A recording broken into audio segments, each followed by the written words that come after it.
بسم اللہ الرحمن الرحیم۔ جس طرح کہ آپ پچھلی ویڈیو میں ایک سوال اور اس کا جواب سن چکے ہیں کہ توحید کی کتنی قسمیں ہیں، توحید کی 3 قسمیں بتائی گئی ہیں، اور اسی طرح توحید ربوبیت کے حوالہ سے آپ سن چکے ہیں۔ اب سوال یہ ہے، توحید الوہیت کسے کہتے ہیں؟ تو توحید الوہیت کا مطلب ہے کہ اللہ رب العزت کو ہی عبادت کا مستحق قرار دیا جائے، اللہ رب العزت کی ہی عبادت کی جائے، اس کے علاوہ کسی ذات کی، کسی فرشتے کی، کسی جن کی، کسی انسان کی، کسی حیوان کی عبادت نہ کی جائے، صرف اللہ رب العزت کی عبادت کی جائے۔ اور پھر بعض ہمارے اہل علم نے توحید الوہیت کی بھی آگے 3 قسمیں بیان کی ہیں۔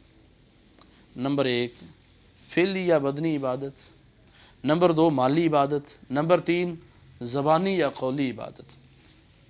فعلی عبادت سے مراد یہ ہے جو جسم کے ساتھ ادا کی جاتی ہے، مثلا نماز ہے، روزہ ہے، جہاد ہے، قیام ہے، رکوع ہے، سجدہ ہے، طواف ہے، حج وغیرہ، یہ ساری جو ہیں یہ بدنی عبادات کے ساتھ تعلق رکھتی ہیں۔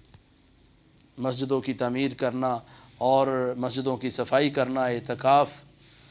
اللہ رب العزت نے قرآن مجید میں ارشاد فرمایا، اعوذ باللہ من الشیطان الرجیم، قل ان صلاتي ونسکی ومحیای ومماتی للہ رب العالمین، کہ میری نماز، میری قربانی، میری زندگی، میری موت اللہ رب العزت کے لیے ہے، اللہ رب العالمین کے لیے۔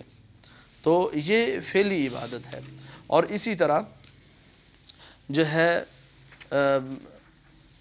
زبانی اور قولی عبادات سے مراد اللہ کو پکارنا، اللہ رب العزت سے دعا کرنا، اور اسی طرح مالی عبادت اللہ کے راستہ میں مال خرچ کرنا۔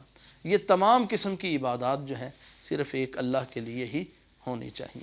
اللہ تعالی ہمیں توفیق عطا فرمائے۔